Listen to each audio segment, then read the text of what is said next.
when I say think through your own solutions, is don't give another country, which is clearly a competitive country, a veto over our policy choices. On the one hand, you have people whose sets of policies bring the two together. And then you say, beware of them coming together. Russia is turning more to Asia or to parts of the world which are not West. I think it makes sense to give Russia multiple options. What is the settling point of the relationship between China and India? Is there a settling point? What if the China-Russia relationship strengthens? What if it doesn't turn out in the way that India hopes? Here's the problem. Both of us are rising, obviously at a different pace with different starting points. I think the Chinese started off earlier, much more intensively and robustly than we did. But it's in the nature of things that, at some stage everybody flattens out, so there'll be a period where they'll be flattening out and we'll be growing.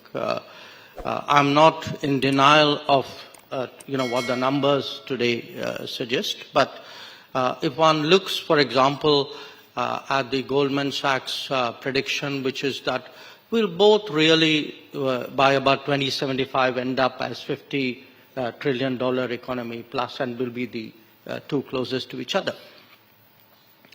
Now, the international relations version of that issue would be, if both of us are moving vis-a-vis each other and vis-a-vis the world, how do we construct an equilibrium?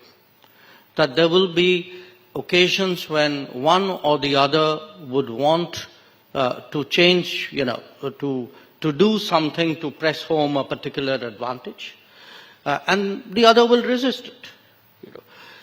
Here's the immediate issue, which is, from the 1980s, really, late 80s, we had an understanding on the border, precisely because it suited both of us. Now, there was a departure after after 30 years, a departure on their side in terms of how they behaved on the border. And there's a pushback from our side.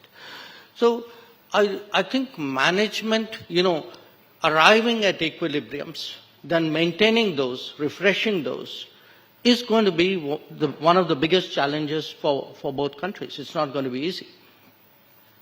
The bit which, the mind games which will be played would be, it's just between the two of us. There's nobody, the other 190 odd countries in the world don't exist in our relationship. That will be the mind game which will be played. I don't think we should play it.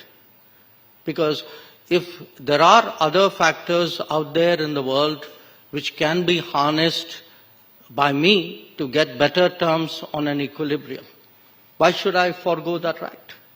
So part of, today, when I say think through your own solutions, is don't give another country, which is clearly a competitive country, a veto over our policy choices. And unfortunately, in the past, that has happened from time to time. So we should be confident enough to leverage the international system to create the best possible outcome. Your second issue, Russia-China. It's kind of funny. On the one hand, you have people whose sets of policies bring the two together. And then you say, beware of them coming together. So, okay, I can see the reality out there, but I think it's very much in certainly in Indian national interest, but I would suggest actually in global interest, that when Russia, what's happened today with Russia is essentially a lot of doors have been shut to Russia and the West. Okay, we know the reasons why. Russia is turning more to Asia or to parts of the world which are not West. Now, I think it makes sense to give Russia multiple options. if we railroad Russia into a single option and say, you know, that's really bad because that's the outcome, then you are making it a kind of a self-fulfilling prophecy. So today, I think it's important for other countries, especially in Asia, to engage Russia, to remind Russia. And look, Russia is a power with an enormous tradition of statecraft. Such powers would never put themselves, into a single relationship of a overwhelming nature. It would go against their grain.